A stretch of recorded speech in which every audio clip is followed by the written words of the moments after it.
What's up, everybody? Oasis Landscaping here.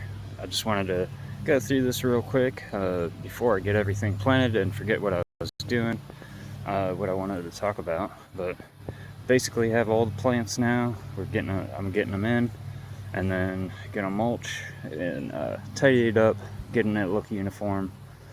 So I just wanted to give a quick rundown of what we got. So we got Juca, Astilbe, Corbel, Rhododendra, ferns, Rosa Sharon, forgot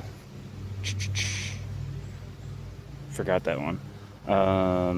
Coneflower, Laura Petalum, Butterfly Bush, American Holly, Nellie Steves, Joe Pieweed. What are these guys again? Shasta Daisies. Just had it on the tip of my tongue and couldn't remember. We got some azaleas that go spring through fall. For Cynthia, those are going to bloom in the spring. We got basically the flowers up front. They're going to do their thing through the summer, and the Rosa Sharon also. And once these guys kind of get a little more acclimated, we got a little bit right here. We didn't plant these, but they were here. They weren't really doing a whole lot, but I think getting rid of all the weeds and everything, getting the nutrition back, getting it mulched, having some good soil, I think these are going to kick off pretty good. And you can already see some of the new suckers, so I think it's happy. Going down the line, some ajuga. So just kind of very alternating pattern here. Kind of got a little zone right there with the Joe Pieweed, and then back basically trying to match this lower petalum section and this lower petalum. And then going over here, we got some Astilbe and Corbels. We got the Forsythia, Beautyberry Bush, azaleas back there. We got some creeping phlox for spring color. Got some yarrow for summer. We got deer eating the new vegetation on the Rosa Sharon, but we're gonna put cedar down. They already put some mothballs down, but I'm gonna put some cedar down so they don't have to have those mothballs down. And but yeah, we got the phlox that's gonna be going right there. The yarrow kind of flanking these, Rosa Sharon, and then up here we got these really nice, like dappled, variegated dog hobble. So those are pretty freaking cool. And then we got the Arctic Fire here, and I liked how this actually turned out with the dog hobble, because these are variegated, and I feel like once these get washed out and get cleaned up, it's gonna kind of like play on the colors, and then also the red stems of the dogwood too. It's just, you're still gonna have a lot of color. And then we got 3 other different types of azaleas here.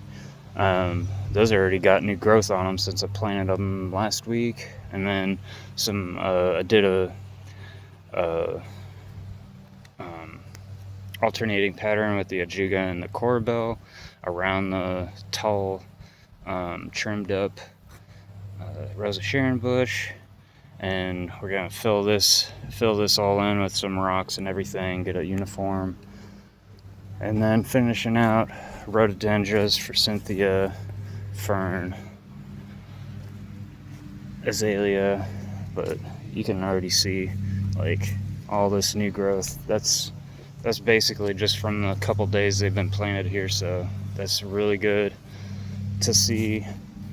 That means we put enough good soil in, and the plants are taking off. They're not getting cooked. This is almost I would say probably a perfect planting situation, because we have low growth trees, high growth trees, and dappled sunlight. So I'm able to really, and the sun goes over here. We're in the summer right now, so it'll be over here in the fall.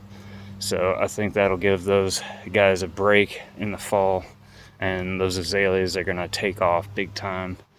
And all of these back here are dappled shade until about 3 o'clock, 3 o'clock, and then it gets some sun. One thing I wanted to talk about before I forget is I was very purposeful of everything I planted. More sun up here, more. This basically gets sun half of the day, so six or more hours. So I was very careful. And then not only that, but being mindful of the trees. So these guys aren't going to get that big. This guy is an oak, so he's going to get huge. So I didn't really put anything around there. He's got plenty of space up there. That's already a full-grown beast up over there. This isn't going to get much bigger. And not only that, but it's I left enough space around there too. Not worried about that. He's going to get a little bigger. That's why I left some space there. Got these hollies. They're going to grow out and give a little more privacy on the side of the house. And then this is the only other one. I did plant this close, but Rosa Sharon can handle it. And then just to kind of finish it out over here with the smaller plants. But like I said, these, it looks like they trimmed them pretty good. I think they said they had them trimmed a couple years ago, and that's why they're all nice and tight like this. So that definitely helps. And just getting this cleared up. But just being whenever you're doing this, like, I've probably spent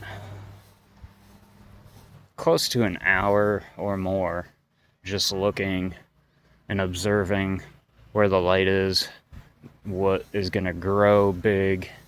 Like this holly right here, I just basically just put some undergrowth in there. They're going to do fine. These two are probably going to grow together, but that's fine. We can basically, it's always an option to just trim. So if you want to leave like a little bit of canopy, you just raise it up, just like these, just like this. You just raise it up. It's not a big deal. But yep, I think everything's gonna be looking good here. We guess still got to finish this rock up over here, get it cleaned up. Basically, my guys are on vacation right now, so I just try to get as much material as possible done with them here. And then I'm just kind of doing all the planting now. But yeah, tomorrow we're gonna finish up this, get the edges cleaned up, get it all nice and tight, and wrap this section up.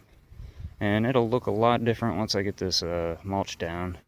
So basically just gonna get it covered again, like I said again, just kind of hand tossing it, getting all this dirt, raw dirt covered up, and get it a little more uniform looking. Alright, that's it for now. We got plenty more to do coming up. Alright, see y'all later.